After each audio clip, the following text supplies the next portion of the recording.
Welcome to Concept in Medicine. In today's tutorial, we are going to be talking about the types of breathlessness. Before we begin, let's look at what dyspnea refers to, which is more like difficulty in breathing.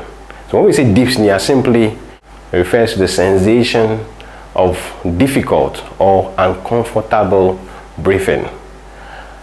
In that regards, let's move ahead and look at the types of breathlessness. So the first one that we'll talk about is autopnia. When we say autopnia simply means that there is sensation of shortness of breath whilst lying flat, which is relieved by the upright position, that is by sitting or standing. Now let's move ahead and look at the mechanism behind the autopnia. You should know that upon lying flat, there is increased venous return from the lower extremities all the way to the right atrium and further down to the right ventricle, which will be pushed via the pulmonary artery into the lungs. And in a condition like congestive cardiac failure or left ventricular failure, where there is inability of the left ventricle to pump blood out of its chambers, there is going to be congestion in the lungs. So with increased venous return, what is going to happen is that more blood will be reaching the lung than the amount that is exiting the lung, and that will lead to congestion of the lungs, and with that, fluid would escape into the alveoli and disturb gaseous exchange. And once there is no gaseous exchange, definitely the patient would be having the sensation of breathlessness, and that is what we call autopnia. That is, if the patient lies flat and starts having the sensation of breathlessness, but upon standing or sitting it resolves, we'll call that autopnia. And note that this does not happen in normal people. It usually happens in patients with either left ventricular failure or congestive cardiac failure. Now, let's move ahead and talk about paroxysmal nocturnal dyspnea, which is the second type. For the paroxysmal, means that it's happening all of a sudden. Nocturnal means at night.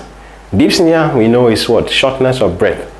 So with paroxysmal nocturnal dyspnea, it is also referred to as the sensation of breathlessness, usually at night, which wakes up the patient mostly after 1 to 2 hours of sleep. For paroxysmal nocturnal dyspnea, it is also a finding in either left ventricular failure or congestive cardiac failure. And with that, for paroxysmal nocturnal dyspnea, when the patient is in the upright position, that is in the sitting or standing position, the breathlessness that is sensed by the patient is relieved. And you should also know that it's mostly precipitated by at least 1 to 2 hours of sleep, meaning that it will occur after 1 to 2 hours of sleep. And let's move ahead and look at the mechanism. So for paroxysmal nocturnal dyspnea, at night, there is increased parasympathetic dominance, meaning that at night, sympathetic activity is lessened while the parasympathetic takes over. And in response to that, there is increased splanchnic redistribution of blood and increased vasodilatation, enhancing an increased venous return to the right heart, which is further sent into the lung, causing a worsened pulmonary congestion, meaning that for paroxysmal nocturnal dyspnea, as we already said, that it is seen in either left ventricular failure or congestive cardiac failure, there is already an existing pulmonary congestion in those two conditions.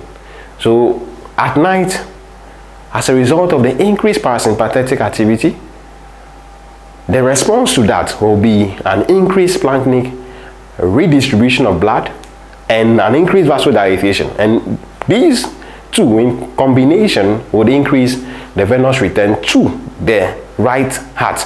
And in certain scenarios where we are having a left ventricular failure, It means that the right ventricle is functional and is pushing blood rapidly into the lungs, which the left ventricle is not able to match, and that can lead to what? Paroxysmal nocturnal dyspnea, and it's going to happen at night. And for paroxysmal nocturnal dyspnea, once again, it is found in either left ventricular failure or congestive cardiac failure. Let's move ahead and look at the next type. And the next type, we'll refer to it as Platypnoea. And when we say Platypnoea, simply put, is the sensation of breathlessness in the upright position, that is either sitting or standing position, which is relieved by lying flat or by lying in the recumbent position, that is by lying flat. And for Platypnoea, with regards to the causes, we can classify the causes into two groups. And that is those that are associated with the heart, that is intracardiac causes, and those that are not associated with the heart, that is extracardiac causes.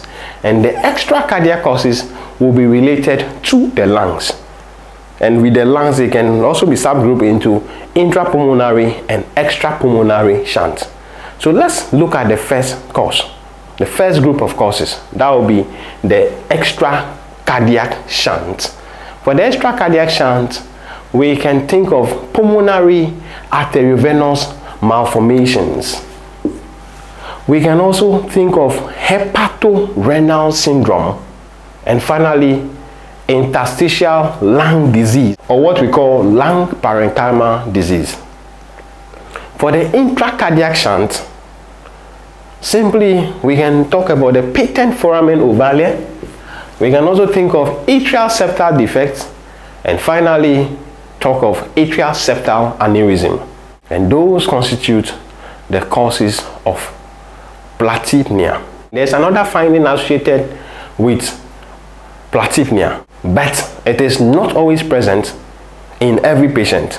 That particular condition is known as Octodioxia. And for Octodioxia, we will say that there is a decreased saturation of oxygen in the blood on standing or sitting, which improves upon lying flat or upon lying in the recumbent position. This particular finding, that is Octodioxia, is not found in every patient. If it is found in a patient who has Platypnoea, then we'll refer to that as Platypnoea Autodioxia syndrome. That will be a combination of the Platypnoea and the Octodioxia. So we call it Platypnoea Autodioxia syndrome. Let's move ahead and look at the final type of dyspnea or breathlessness, and we call that Trepopnoea. Trepopnoea. When we say Trepopnoea, simply it refers to the sensation of breathlessness upon lying in the lateral recumbent or decubitus position, that is in one of them as opposed to the other. And usually for Trepopnoea, you witness it more in the left lateral recumbent or decubitus position than the right. And for the causes of Trepopnoea, think of disease of one lung, think of disease of one main bronchus, and finally decompensated heart failure or chronic congestive cardiac failure. Those are the types of breathlessness. Before we end the lesson, I have a question for you. The question is, which substances are absorbed at the terminal ileum? Kindly leave your answers in the commentary section. I'll be reviewing them as soon as possible. Kindly make sure to subscribe to my channel, like, share, and also comment the next concept you would like to see on my channel. My name is Dr. Del, and once again, this is Concept in Medicine. Bye bye.